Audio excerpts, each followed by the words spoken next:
একদিন যখন আমি স্নান করে বাথরুম থেকে বেরিয়ে এলাম তখন খেয়াল করলাম যে আমি আমার পোশাকগুলো বাথরুমে রেখে এসেছি। আমি দ্রুত ফিরে গেলাম পোশাকগুলো আনতে, কিন্তু তখন আমি দেখতে পেলাম যে আমার দেবররা আমার পোশাকগুলো হাতে ধরে তাকিয়ে আছে। আমি অবাক হয়ে দ্রুত তার হাত থেকে পোশাকগুলো নিয়ে নিলাম এবং লজ্জায় মিক নিচে করে চলে এলাম। পরে যখন আমি রান্নাঘরে রান্না করছিলাম তখন আমার দেবর এসে পাশে দাঁড়িয়ে কিছু আজব কথা বলল। সে বলল, ভাবি, আপনার পোশাক থেকে খুব সুন্দর ঘ্রাণ বেরোচ্ছিল। এই ধরনের মন্তব্য শুনতে শুনতে আমি বিরক্ত হয়ে গিয়েছিলাম।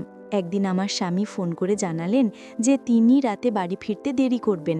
আমি ভেবেছিলাম এটা আমার দেবরের সাথে কথা বলার সুযোগ হতে পারে। রাত গভীর হলে সবাই যখন ঘুমিয়ে পড়ল, আমি দেবরের ঘরের সামনে গিয়ে দাঁড়ালাম এবং দরজায় নক করলাম। সে দরজা খুলে আমাকে দেখে অবাক হয়ে জিজ্ঞাসা করল, ভাবি, আপনি এখানে? আমি বললাম, তোমার ভাই আজ রাতে দেরি করে আসবে, আমি তোমার সাথে কিছু জরুরি কথা বলতে চাই। তারপর আমি আমার ঘরে ফিরে এলাম এবং দরজা খোলা রেখে শুয়ে পড়লাম যাতে কেউ সন্দেহ না করে।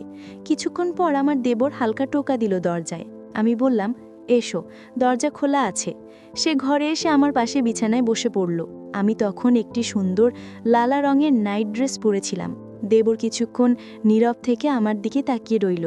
তারপর মৃদু হেসে বলল, ভাবি, আজ তোমাকে অনেক সুন্দর লাগছে। আমি তেমন কিছু বললাম না, শুধু তাকে দেখছিলাম। তারপর বলল, ভাবি, আপনি কি কিছু বলতে চেয়েছিলেন? আমি তার দিকে ভালোবাসাময়ী দৃষ্টিতে তাকালাম এবং উঠে তার কাছে গিয়ে বসে পড়লাম। তার হাত দুটি ধরে বললাম, আজকের গল্পটা অনেক বেশি স্পেশাল, তাই কেউ মিস করো না দয়া করে। গল্পগুলো ভালো লাগলে ভিডিওটি লাইক, শেয়ার এবং চ্যানেলটি সাবস্ক্রাইব করো প্লিজ। আমার নাম প্রিয়া। আমি 23 বছর বয়স। আমি দেখতে অনেক সুন্দর ছিলাম। বিয়ের পর একটু স্বাস্থ্যবান হয় আমাকে এখন আরও সুন্দর লাগে। আমার বিয়ে হয়েছে মাত্র 2 বছর হলো। আমি আমার স্বামী, শাশুড়ি এবং দেবরের সঙ্গে থাকি। আমার দেবর প্রায় আমারই বয়সী, প্রায় 18 বা 19 বছর হবে। সে সব সময় আমার আশেপাশে ঘুরঘুর করে এবং কখনো কখনো আমাকে অদ্ভুত দৃষ্টিতে দেখে। আমার মনে হতো সে আমাকে মনে মনে অনেক পছন্দ করে, কিন্তু কখনো মুখে তা বলার সাহস পাইনি। কিন্তু সারাদিন দেবর আমার পিছনে পড়ে থাকে। মনে হতো সে আমাকে কিছু বলতে চায়। একদিন সে আমাকে বলল, ভাবি, আমি কিছু বলতে চাই। সে ঘরের চারপাশ ভালো করে দেখছিল, যেন কিছু খুঁজছে। আমি বললাম, হ্যাঁ বলো, কি কাজ আছে? আমি সবসময় তোমার সাহায্য করতে প্রস্তুত। তুমি তো আমার ছোট ভাইয়ের মতো। এটা শুনে তার মুখে এক হাসি ফুটে উঠল। সে বলল, ভাবি, আমি বিয়ে করতে চাই। আমি হেসে বললাম, এটা তো খুব ভালো কথা, কিন্তু বিয়ের জন্য তো একজন মেয়ের প্রয়োজন। তখন সে বলল, ভাবি, তাই তো আমি আপনার কাছে এসেছি। আমি বুঝতে পারলাম সে কি বলতে চাইছে। দেবর বলল, ভাবি, আমি আপনার মতো একজন মেয়েকে বিয়ে করতে চাই। এটা শুনে আমি মনে মনে হাসলাম, কারণ আমি বুঝতে পারলাম সে আসলে আমার বোনের কথা বলছে। আমার বোন আমার থেকে একটু ছোট এবং আমার দেবরের জন্য উপযুক্ত ছিল। তাদের মধ্যে বয়সের পার্থক্য ছিল মাত্র 2 বছর। দেবর আমাকে তার কল্পনার মেয়ের গুণাবলী বলতে লাগলো, যেমন সে কি চায়। আমি বললাম, তুমি চিন্তা করো না, আমি ঠিক তোমার পছন্দ অনুযায়ী একজন মেয়ে খুঁজে দেব, শুধু বিয়েতে রাজি হও। তারপর আমি সবকিছু নিজের নিয়ন্ত্রণে নিয়ে নিলাম। আমার দেবর একথা শুনে কিছুটা খুশি হলেও সে চিন্তায় ডুবে গেল। কিছুক্ষণ চুপ থেকে সে বলল, ভাবি, আপনার কাছে একটা কথা বলতে চাই, তবে অনুগ্রহ করে রাগ করবেন না। আমি এমন কাউকে বিয়ে করতে চাই যার চরিত্র এবং স্বভাব একেবারে আপনার মতো হবে, আপনার মতোই সুন্দর হবে। আমি মৃদু হেসে দিয়ে বললাম, আমি জানি তুমি আমার ছোট বোন তানিয়াতে পছন্দ করো। কিন্তু সে মাথা নেড়ে বলল, না ভাবি, আপনি আমার কথার আসল অর্থ বুঝতে পারেননি। এই কথা বলে সে চুপচাপ ঘর থেকে বেরিয়ে গেল। আমি কিছুটা অবাক হয়ে তার দিকে তাকিয়ে রইলাম। আমি ভাবতে লাগলাম, হয়তো সে লজ্জায় তানিয়ার কথা বলেনি এবং সেই কারণে সে কথা না বলে চলে গেল। আমি সিদ্ধান্ত নিলাম যে প্রথমে আমার বাবার সাথে এই বিষয়ে কথা বলবো, তারপর আমার দেবরকেই খবর জানাবো। পরের দিন আমি দেবরের কাছে গিয়ে জিজ্ঞাসা করলাম, তুমি কি সত্যি তানিয়াতে পছন্দ করো?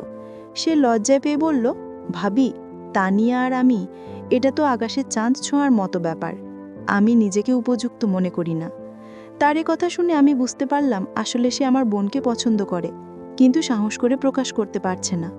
পরের দিন আমার মায়ের কাছে গিয়ে বিষয়টা জানালাম এবং তার মতামত নিলাম। মা বললেন, বাহ, আমাদের কোনো আপত্তি নেই। তোমার বোন যদি সেখানে সুখী হয় তাহলে আমরাও খুশি।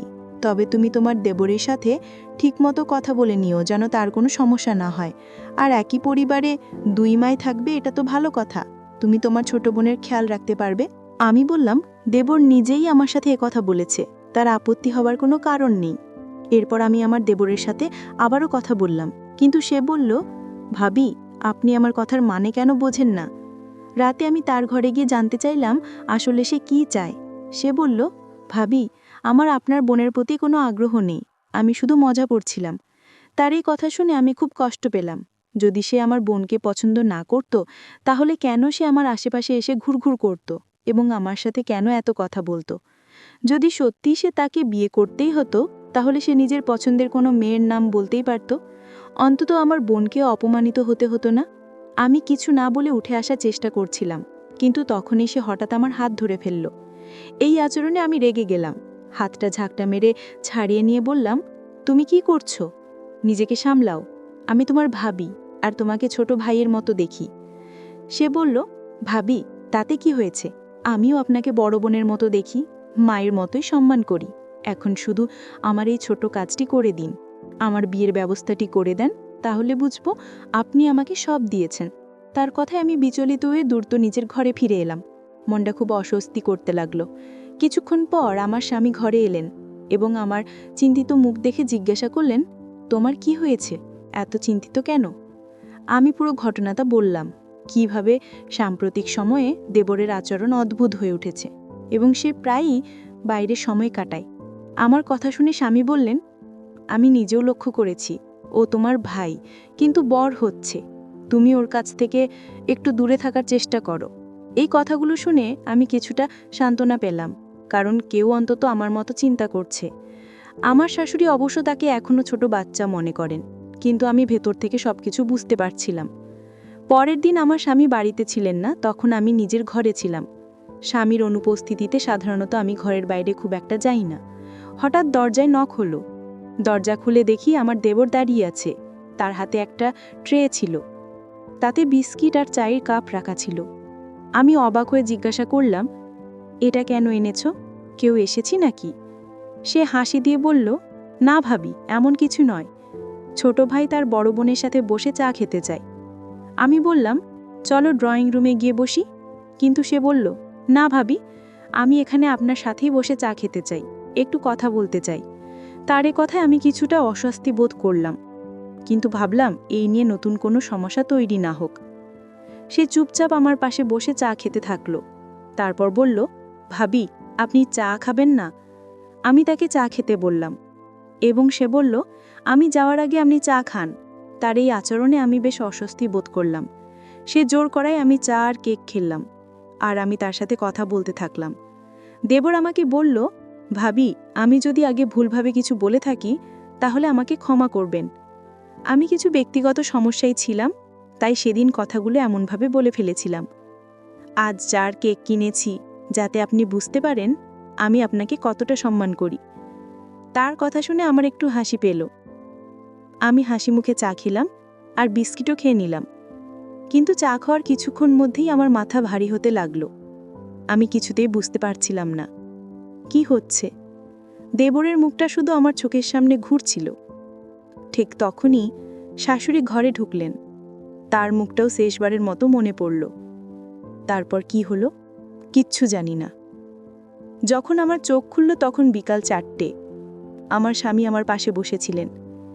তিনি জিজ্ঞাসা করলেন, তোমার কি হয়েছে? তুমি হঠাৎ কিভাবে অজ্ঞান হয়ে গেলে? নাকি ঘুমিয়ে পড়েছিলে? আমি বললাম, হ্যাঁ, হঠাৎ করেই আমার খুব ঘুম পেয়েছিল। দেবর চার বিস্কিট নিয়ে এসেছিল, সেগুলো খাবার পর থেকেই আমার ঘুম পেয়েছিল। জানি না তখন আমার কি হয়েছিল। দেবর চায় কিছু মিশিয়েছিল। আমার কথা শুনে স্বামী চিন্তায় পড়লেন।